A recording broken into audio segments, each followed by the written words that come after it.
우리는 오늘 송년주일에 하나님 앞에 섰습니다. 한 해의 끝에서 그리고 오랜 섬김의 시간을 한번 매듭짓는 은퇴의 자리에서 하나님 앞에 섰습니다. 송년주일에 우리는 렘브란트 그림 이집트로의 피난을 함께 보고자 합니다. 렘브란트 그림 이집트로의 피난 1627년도에 그린 렘브란트의 그림입니다.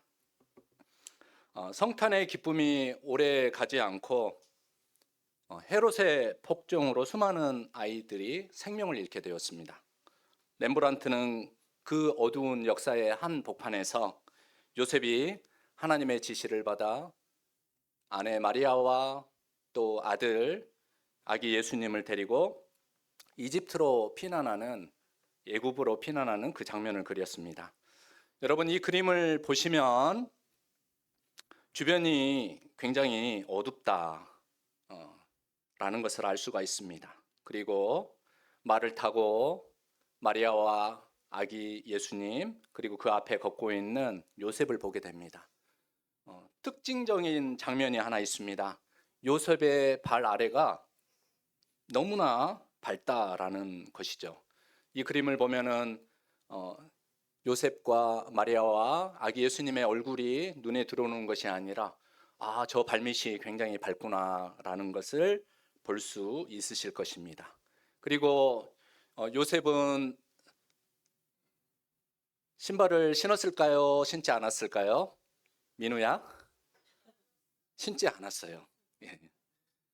너무 잘 대답해 주셔서 감사합니다. 그러면 왜 신발을 신지 않았을까요? 막 헤롯 왕이 아이를 막 죽이겠다고 지금 난리가 난 상황에서 신발을 신지 못하고 나온 것은 첫 번째, 가난해서, 두 번째, 너무 급한 나머지. 아마도 취할 것 제대로 취하지 못하고 챙길 것 제대로 챙기지 못한 상황 가운데에서 급하게 나왔을 것 같습니다. 하지만 만약에 요셉이 이것도 챙기고 저것도 챙기고 급하게 뭔가를 준비해서 나와야 하는 상황 속에서 자기 생각과 감정에 사로잡혀서 내가 거기로 가게 되면 이것도 필요하겠지, 저것도 필요하겠지라고 다 챙길 거 챙기고 늦장을 부리면서 만약에 출발을 했다라고 하면은 요셉과 마리아와 그리고 아기 예수님은 어떻게 되셨을까요? 그것도 한번 함께 생각해 보게 하는 그러한 그림의 장면입니다. 특별히 시간을 두고 이 그림을 묵상하고 있으니까 지금 여기에 있는 우리 자신의 모습이 아닐까라는 그런 생각도 해보게 됩니다. 특별히 2025년 올 한 해 역사도 삶도 어두웠지만 하나님은 우리를 그냥 버려두시지 않았습니다. 우리를 인도하시는 하나님은 어두움과 그리고 두려움으로 인한 차가움 가운데에서도 우리 마음에 빛을 비춰다 주셨고 또 따뜻함을 가져다 주셨습니다. 신발이 없는 부족함도 있었고 신발을 채 신지 못할 정도로 바쁨도 있었고 또 바로 앞만 보이는 상황에서 어디로 가야 할지 모르는 칠흑 같은 어두운 길 위에 서 있기도 했습니다. 하지만 하나님은 우리로 하여금 적어도 빛 안에서 넘어지지 않게 하셨고 그리고 다음 걸음을 보게 하셨습니다. 이 시간 우리를 인도해 주신 하나님께 이 송년주일에 진심으로 마음을 모아서 이렇게 한번 고백해 보시기 바랍니다. 하나님 감사합니다. 같이 고백해 보실까요? 하나님 감사합니다. 저는 지난 성탄 축하 예배 때 우리 최기림 성도님과 한승민 성도님 세례 예식을 집례할 수 있어서 매우 기뻤습니다. 두 분의 세례 교육 동안에 마음으로 믿고 받아들인다라고 하는 게 사람의 생각으로 되지 않는 거구나. 하나님의 은혜로 되는 거구나라는 것을 생각했습니다. 특별히 구순에 신앙 고백을 하신 우리 최기림 성도님의 그 신앙 간증을 들으면서 또 며칠 동안 목요일, 금요일, 토요일 날 계속해서 들어보았습니다. 그러면서 성 어거스틴의 고백이 생각이 났습니다.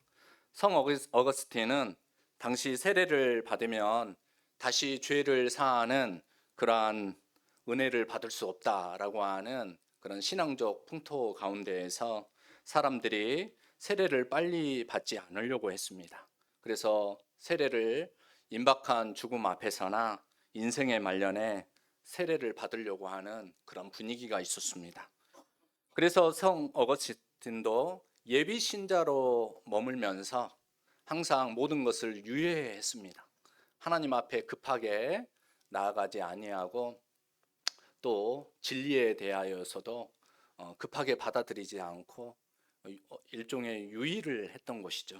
그래서 세례를 늦추었다라고 고백을 합니다. 하지만 그가 젊은 시절 마니교라고 하는 잘못된 종교에 심취하고 자유로운 삶을 살면서 진리를 찾아 방황을 하였을 때 그의 어머니 모니카의 끈질긴 기도를 들으시는 하나님의 개입으로 인하여서 극적인 회심을 하게 됩니다.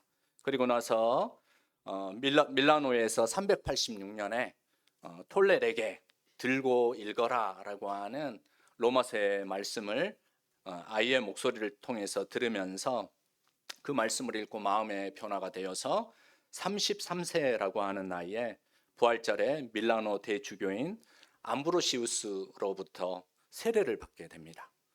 일찍부터 신앙에 관심을 가지고 믿어보려고 애쓰셨던 우리 최기림 성도님께서 구순에 이르도록 신앙 고백을 미뤄온 것은 세례를 막은 어떤 상황들도 있었겠지만 마음이 충분하지 않다, 잘 준비가 되어 있지 않다라고 고백을 하셨습니다. 하지만 하나님은 사람이 충분히 준비되어 있지 않다라고 생각하더라도 하나님은 개의치 않는 분이십니다. 사람들이 이 나이에 내가 늦었지라고 생각을 했던 그 나이에 그 상황 가운데에서도 하나님은 개의치 아니하시고 개입해 들어오시고 또 역사하셨습니다. 거꾸로 이야기하자면은 사람이 어리고 또 나이가 어리고 그리고 아무것도 모르는 상황에서도 믿어지는 그런 경우들이 있다라는 거죠. 사람이 준비가 안 되어 있는 것들이 얼마나 많이 있습니까? 하지만 하나님은 개입해 들어오셔서 그 마음에 확신에 이르게 하셨습니다.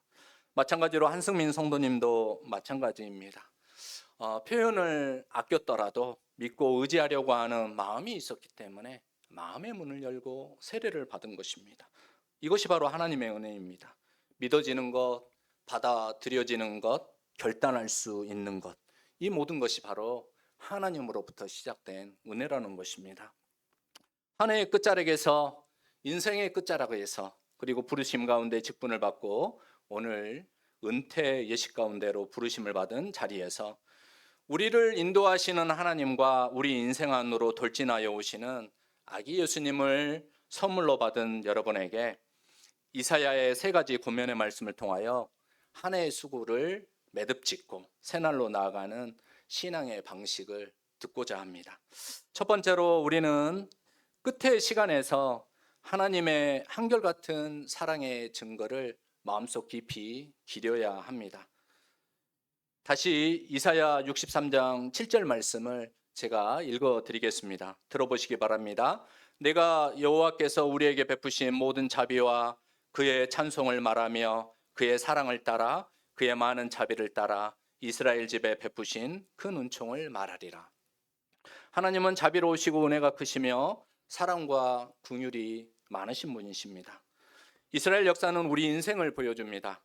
그들은 실패의 역사를 보여주고 있습니다. 하지만 하나님은 그들을 향하여 끊어지지 않는 사랑을 보여주셨습니다. 다시 말해 하나님은 사람을 보고 선택적으로 사랑하지 않으셨다. 내가 이때 사랑해야지, 내가 이때 싫어해야지, 이렇게 선택적으로 끊어지지 않는 사랑을 하지 끊어진 사랑을 하지 않으셨다라는 것입니다. 순종하면 복을 줘야지, 불순종하면 벌을 줘야지. 이것이 하나님의 사랑, 그리고 하나님의 사람을 다루시는 방식인 것처럼 보이지만 하나님은 그들을 향하여 한 번도 그 사랑의 마음을 바꾸신 적이 없으시다라는 것이 바로 우리 성경이 우리에게 증언해주고 계시는 하나님의 사랑 방식입니다. 그 과정이 사람들에게는 복과 벌처럼 여겨졌을 뿐인 것입니다.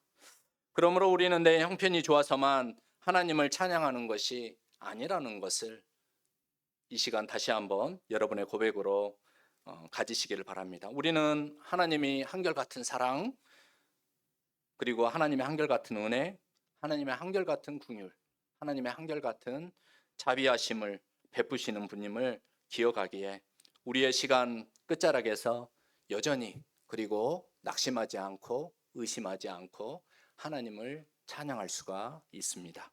둘째, 우리 인생이 하나님의 계획 속에 있음을 우리는 늘 기려야 하겠습니다. 이사야 63장 8절 말씀을 다시 들어보시기 바랍니다. 그가 말씀하시되 그들은 실로 나의 백성이요 거짓을 행하지 아니하는 자녀라 하시고 그들의 구원자가 되사. 하나님은 우리를 향하여 자기 백성이라고 선언하셨습니다. 이 선언은 언약의 표현입니다. 약속이 있는 표현입니다. 구별하시고 책임지시겠다라고 하는 의미입니다. 하나님은 우리가 완전해서 구별하신 것이 아닙니다. 여러분의 완전함으로, 여러분의 완벽함으로 하나님을 만족하게 하실 수가 있으시겠습니까? 하나님은 우리가 완전해서 완벽해서 구별하신 것이 아니라는 것이죠.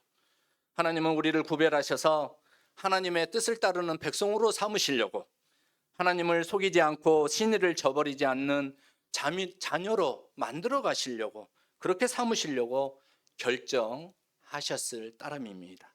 이것이 하나님의 은혜가 아니고 무엇입니까? 이것이 하나님의 선물이 아니고 무엇입니까? 하지만 시간의 끝에서, 인생의 끝자락에서, 그리고 지나간 봉사의 시간을 돌아보며 후회도 있고 실수도 있고 부족함도 있고 부끄러움도 왜 없다 하겠습니까? 하지만 우리가 하나님의 계획 속에 들어간 이상, 하나님의 우리를 당신의 계획 속으로 불러들이는 이상, 하나님은 여러분 모든 인생 끝까지 귀하게 여기시고 동행하신다라는 것을 기억하시고 기리시기를 바랍니다.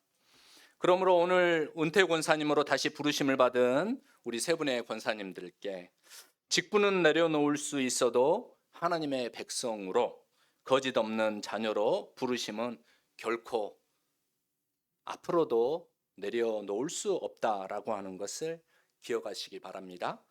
은퇴를 하나님의 계획에서 물러난 것으로 여겨서도 안 될 것입니다. 하나님의 손에 다시 맡겨지는 선언이다 라는 것을 기억하시기 바랍니다. 하나님은 여전히 너는 나의 백성이고 나의 자녀다, 나는 너를 성장시키고 성숙하게 하기 위해서 한 번도 포기한 적이 없다, 나는 너의 삶의 발걸음의 구원자이다 라고 속삭이시면서 끝까지 함께 하시기를 원하십니다.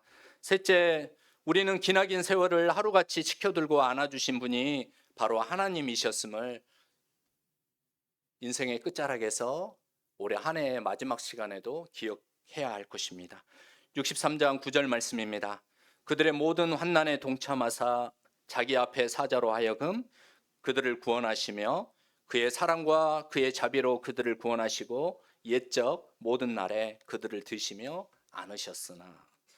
여러분이 잘 아시는 시를 시간의 끝자락에서 한번 나누어 보고자 합니다. 메리 스티븐슨, 이 사람이 지었다고 하는 모래 위의 발자국이라고 하는 시가 있습니다. 물론 저작권은 다른 사람에게 있지만 이분이 지었다라고 모두들 동의를 하더군요. 14살에 어머니를 여의고 아버지가 6자녀를 집안에 둔 채 이제 나가게 된 상황 가운데 있었습니다. 그래서 어려운 시간을 보내었던 메리 스티븐슨이라고 하는 이 사람이 이제 문득 밖에 눈이 내려서 나갈 수도 없는 그런 상황에서 창문을 통해서 이렇게 박해를 보니까 거기에 눈이 내려서 소복이 쌓여 있었습니다. 그때 그 위에 가만히 보니까 뭐가 있었냐면은 고양이가 이제 그 눈 위를 걸어갔던 그 발자국을 보면서 이 시를 지었다라고 합니다. 들어보시기 바랍니다. 어느 날 나는 꿈을 꾸었습니다. 꿈속에서 나는 주님과 함께 바닷가를 거닐고 있었습니다. 하늘 위로는 내 인생의 여러 순간들이 마치 영화의 한 장면처럼 지나가고 있었습니다. 나는 각 장면마다 두 사람의 발자국이 모래 위에 새겨져 있음을 발견하였습니다. 그중 하나는 나의 것이었고 다른 하나는 주님의 것이었습니다. 내 인생의 마지막 장면이 나와 주님에게서 사라지려는 순간 나는 모래 위에 남겨진 발자국들을 뒤돌아보았습니다. 내 인생의 행로에서 여러 번 오직 한 사람의 발자국만 남겨져 있음을 발견하였습니다. 그리고 그런 일이 내가 매우 슬프고 괴로웠을 때 일어났다는 것을 알았습니다. 이러한 사실로 인하여 너무나 괴로웠던 나는 주님께 물어보았습니다.